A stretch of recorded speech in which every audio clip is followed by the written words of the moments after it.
year ago, and they was doing an article on one of Doug's program, Douglas McCoy. And so they had just did an interview on this man right here. And I'm like, that's Freeway Rick. They're like, yeah, that's Freeway Rick. So I said to Doug, man, we got to get him for the Trenches Awards, man. We got to get him. Right? And so I'm going to let Doug tell you what happened after that. There's not much more to add to that. Frank said that we needed Rick for the In the Trenches Awards.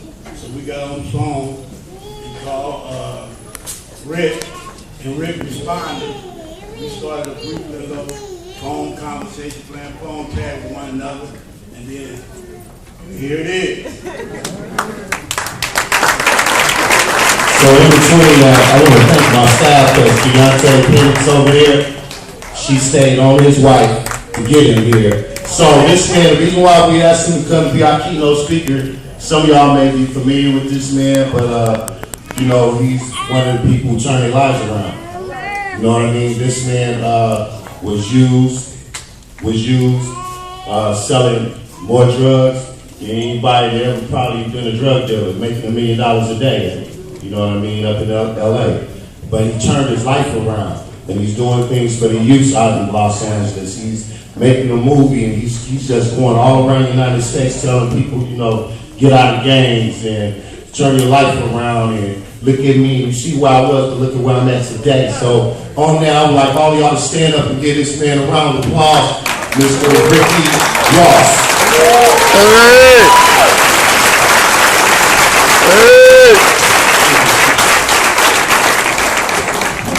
First of all, I'm going to start off with an apology to all the mothers, fathers, brothers, sisters, uncles, and aunties, for all the people that I participated in selling drugs with. And I did that out of ignorance. When I get into it, I'll try to explain to you a little more about what I mean by that. How much time do I have?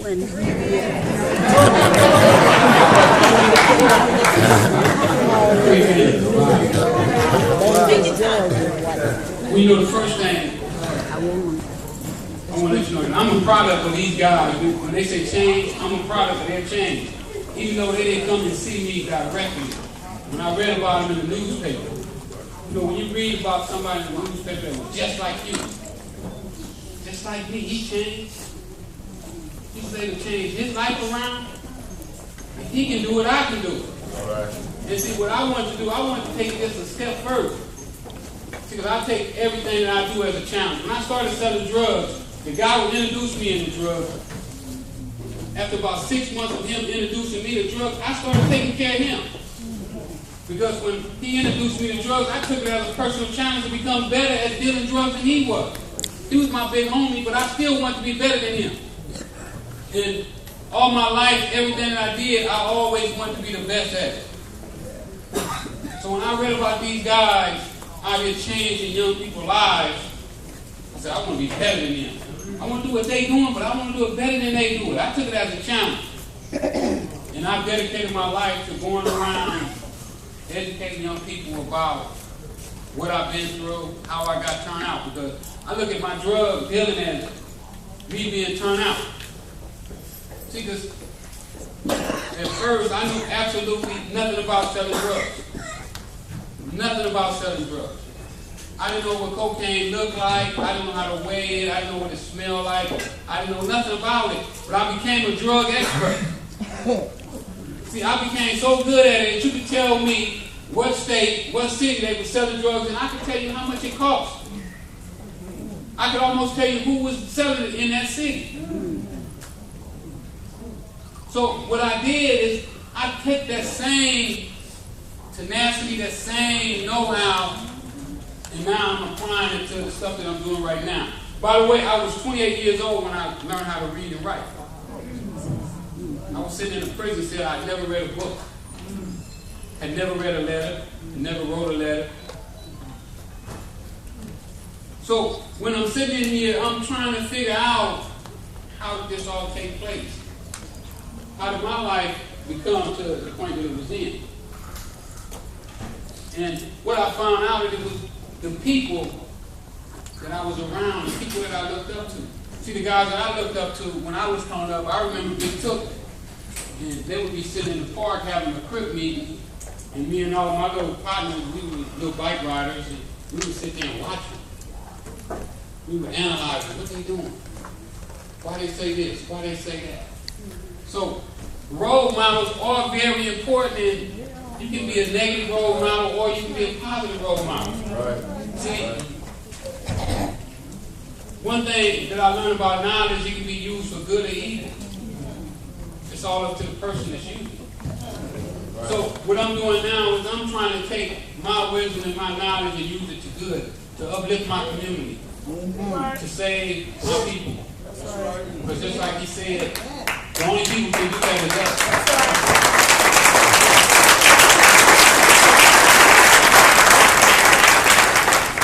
Everybody don't believe in my mission. You know, some people say, oh man, how can you turn down $1 million a day? It ain't easy. Trust me. It ain't easy going out here doing this work. That's why I take my hat off to them when I hear they did it for 10 years. And I know they ain't really getting no money because ain't nobody put money in prevention. That's right. There you go. That's right. So they put the money in incarceration. Yeah. They'll pay $3 million to take me to trial. Yeah, $3 million. So they say my trial cost me to go to trial, $3 million. Take me to trial. Hold the courtroom for 30 days. Pay the judge, the prosecutors, the investigators, and everybody. That's the kind of money they're spending to take you to jail. Right. But they won't give you a job when you make $40,000 a year. Right. So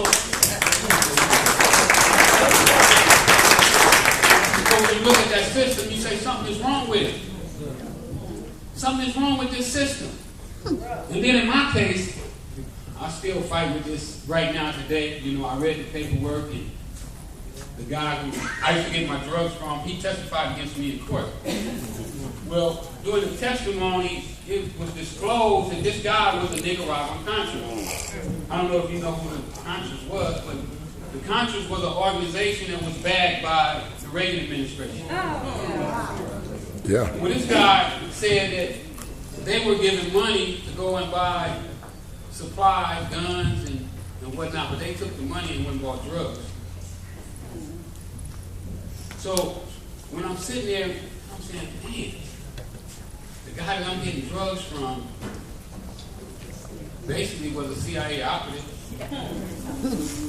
He couldn't be a CIA agent because he was a foreigner from a different country, didn't have a green card, but he was getting a check from the CIA. Wow. What is going on here? What is the big picture here? So when I started to look at it, I say,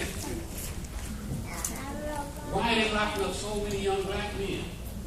Why are we getting caught up in this drug trade? See, because it wasn't just me. It's right now it's 600,000 throughout this country. It's incarcerated for selling drugs. Non-violent offenders. Never shot nobody. Never had a gun. Because I didn't sell drugs with a gun. I didn't need a gun. People came to me looking for me to get drugs. Right. See, I didn't take nobody and hold them down and choke them and say, hey, take these drugs. So they came to me. Well, when I saw that this whole picture was going on, the CIA is involved, and then it came out with, we had this great big investigation after this guy from the San Jose Mercury News, Gary Webb, had broke the story. They had a big investigation. And then they said that the CIA knew that these guys were selling drugs but did nothing to stop it. Then you take this 100-to-1 crack law that they have right now, where they just changed it last year, but they did make it retroactive.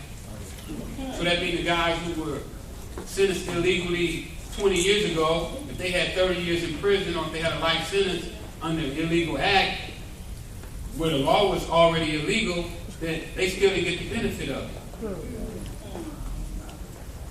So when I started to see all this, I said, man, Rick, maybe you was playing in these people's hands. You was into a plan that was bigger than you. And you participated. Well, I no longer want to be a part of that, and I want to do everything that I can to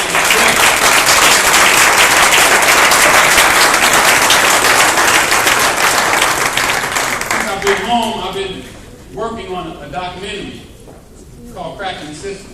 And in this documentary, what I've been doing is tracing the origins of how the drugs got started, who made the laws, who okayed this, who okayed that, and people are going to be shocked when they hear some of the testimony. I got to sit down on the couch. I got to sit down on the couch with the guy who created the crack law. And he revealed to me that the law never should have went in place, that it was racially motivated, and so forth. I thank you all for your attention.